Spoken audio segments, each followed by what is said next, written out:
Good day, watchers. My name is Matthew S. Nabugin. Hi, I'm Robert Ivan Martinez. My name is Johan Kel Ramirez, and this is our Module 3 OBE.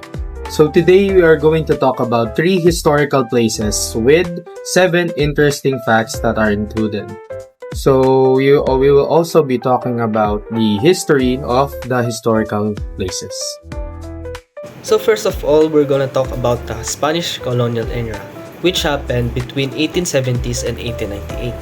The Cuartel was constructed in the 1870s by Dominican friars. It served as a retreat house for Spanish missionaries traveling between Laguna, towns such as Binyan, Santa Rosa, and Calamba.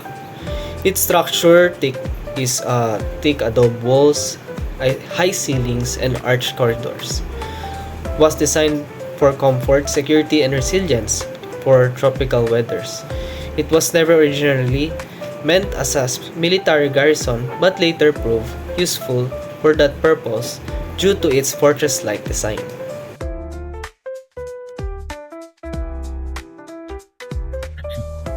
Good day everyone. Today I'll be sharing the historical significance of the Cuartel de Santo Domingo during the Philippine-American War, which lasted from 1819 to 1902. After Spain ceded the Philippines to the United States in 1898, Filipino revolutionaries did not stop fighting. Instead, they continued their struggle for independence, this time against a new colonial power, the Americans. One key location during this period was the Cuartel de Santo Domingo, located in Santa Rosa, Laguna. This site was originally used by Spanish forces, but was later taken over by American troops. They repurposed it as a military post and a detention center for captured Filipino fighters.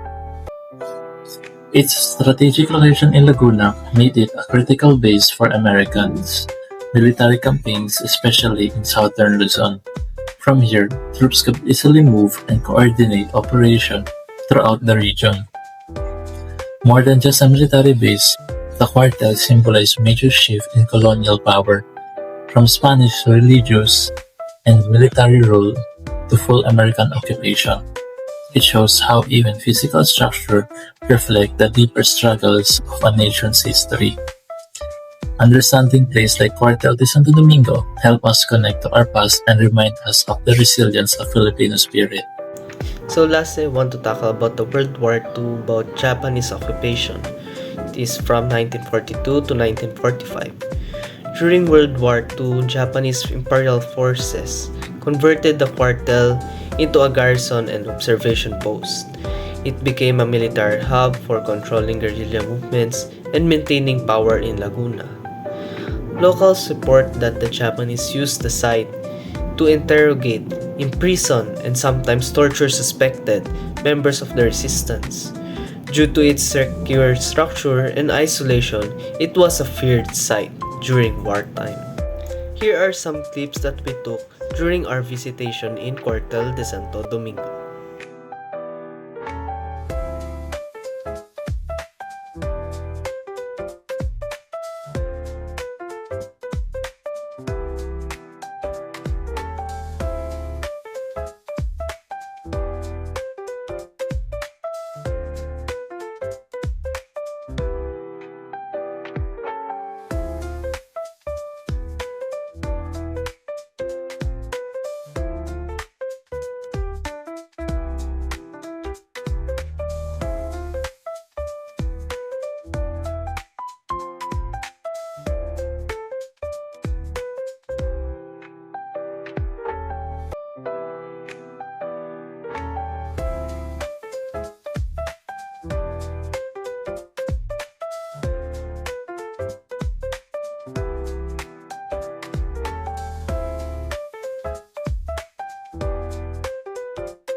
7 interesting facts about Cuartel de Santo Domingo.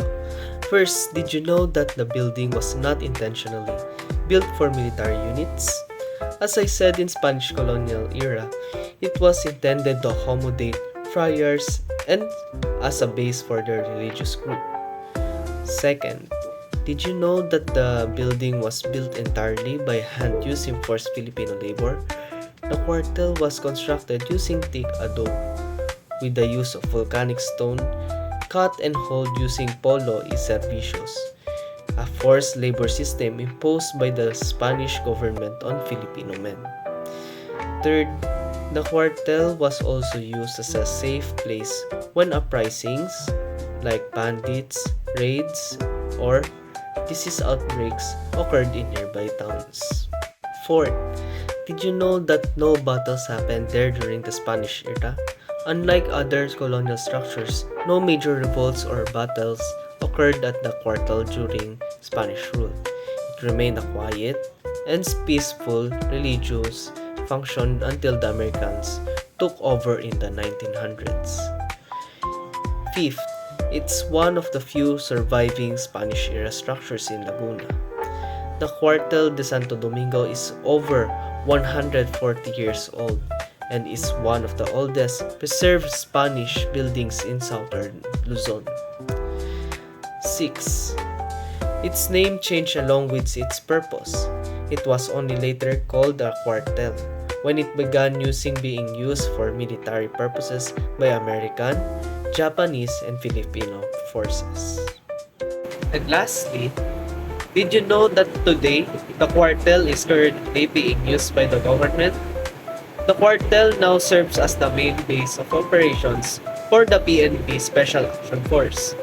It is an elite force unit of the Philippine National Police. The SAF is responsible for counterterrorism, hostage rescue, and high-risk law enforcement operations. For Synthesis Guide question number 1, what surprises you the most about the history of this place? For me, it surprises me that I, who live near this historical place for a couple of years, it's a surprise for me that I didn't know that this place gave opportunity to Spaniards to spread Christianity during Spanish colonial era. And for the follow-up question, why do you think that part of the story is not widely known today? I think it's because of the lack of interest to or curiosity in history. Because if we possess these characteristics, even a small part of the history like this one should have been known to us. How do historical sites, like the one we selected, contact us to our past and deepen our understanding of cultural heritage? To me, historical sites like Cuartel de Santo Domingo connect us to our past by allowing us to stand in the same place where important event happened. They serve as physical reminders to our ancestors' struggle and sacrifices, especially during the time like the Philippine-American War. By learning about how the cartel was used by military base and detention center, we understand more about colonialism, resistance, and the shift in power that shaped our nation's identity. It helps us value our cultural heritage and remind us on how far we've come as a country.